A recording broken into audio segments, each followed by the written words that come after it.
Kalo does get a preference, but it's not an absolute preference.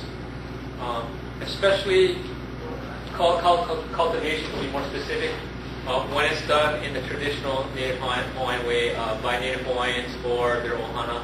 I think by law they enjoy a preference, but it's not something that they necessarily trump every single other user. I think if you're talking about Kuleana users, those also are very high on the list because they're traditional uses in a sense, and especially if they're along the stream, they're riparian. I think those are accorded very high priority in the law just because of that traditional sort of... Even though they're not going to use heroin. Right. Right. Just because of that traditional recognition of those types of uses. But on my deed it actually states that the Kuleana rights within this property. Right. And those are actually part of the in-stream uses. When the commission determines the in-stream flow standards, and the commission is supposed to determine those standards first. They determine what needs to be staying in the stream first, then they talk about how much is going to go elsewhere. Well, Kuleana users, riparian users, that's all part of that initial analysis. What is the definition of Kuleana? Maybe some of you can answer that better than I can. But from my understanding, it's that water that's entitled to land, from the Mahele days or whatever, because that's what it was traditionally used by those land parcels. And so, by law, these parcels are still entitled to that water. On our property, we have Kuleana water rights that comes into our Kalo that my mom had opened up years ago. And the thing is, it doesn't come to the original license. It comes through the ditch system. The foundations put in now. So how does that affect that? And then the other thing is, the land around us are sold. And so the owners are planning to put in an 8-inch pipe to use that, putting on water to our local beach. To me, that's not. That's not. Right. Yeah. It doesn't matter if you get it from the ditch system now. The only question is, was it entitled to that water at the time of the Mahele? And if it's Kuleana water, yes, right? And so. But they're saying they want to cover it up or not? Well, they don't have a right to that, right? I mean, you folks have that right by virtue of you being Kuleana landowners. Well, we're in court right now because we were up there cleaning and we were trespassing. Right. So there was about 16 of us that went to jail for that. And all we were doing was cleaning the Kuleana ditch. There are narrow in there. Yeah. That's where they want to build this Maui Water. Right. Right in there. That's what we're talking about, right? Right. Did I hear you right when you said the county is subject to the jurisdiction of the water commissioner, the water commission? Yes, mostly. But as far as water permit jurisdiction goes, there needs to be designation first. Water permit. Yeah.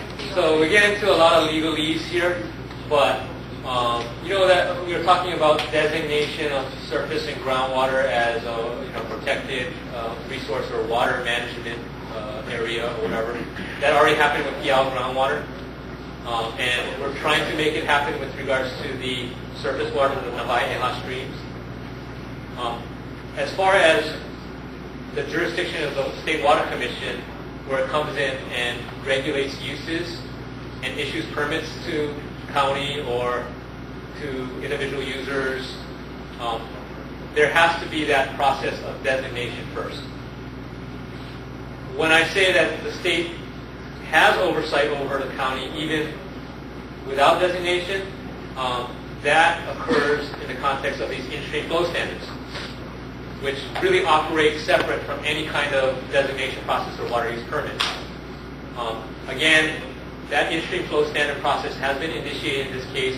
We brought a petition to force the commission to do its job and determine what the in-stream flows should be to set that standard. That's going to regulate everybody, whether it's the county, whether it's private users. It's going to determine what water should be stay in the stream for the public to use. The reason why I asked is back in February 2016, the commission, the board came to Whiting and they had justice was there, Jonathan was there. And the question was posed to them as far as how they make their determinations under what legal factor and authority do they base their determinations or any kind of decisions they make it. And the answer that was given was state law, Kuleana rights, and Old Kingdom laws of 1859. And if that's the case, then the Kuleana should be able to take care of the issues that are sitting at the table now. The commissioner should be held accountable and liable for the decisions they make based on the Kuleana of 1859. And there have been cases already sitting in the law library stating these plantations that came to the island, that claimed their ownership. They were owners of leases. So they had the rights to the water, but they even had a time factor there. Right. They let the water flow 4 a.m. to 4 p.m. to the Kalo plantation, the Kalo planters first. Right. Then after 4 p.m., they can then water their Right. sugar cane. And since the sugar cane has been no more, since nuts have filled the land and never been harvested, and now they're going to go away because they're going to plant houses there. Right. When is the law going to actually take effect? Because it's never been really used in its proper form. Right. As these commissioners sit on this board. Right. And so, maybe the people who should be making these decisions have outstayed their welcome, us being a whole culture. And we do have the laws set, that they should, maybe we should put them in check first before we even go forward with anything else. Maybe everything else will just fall into place. Good point.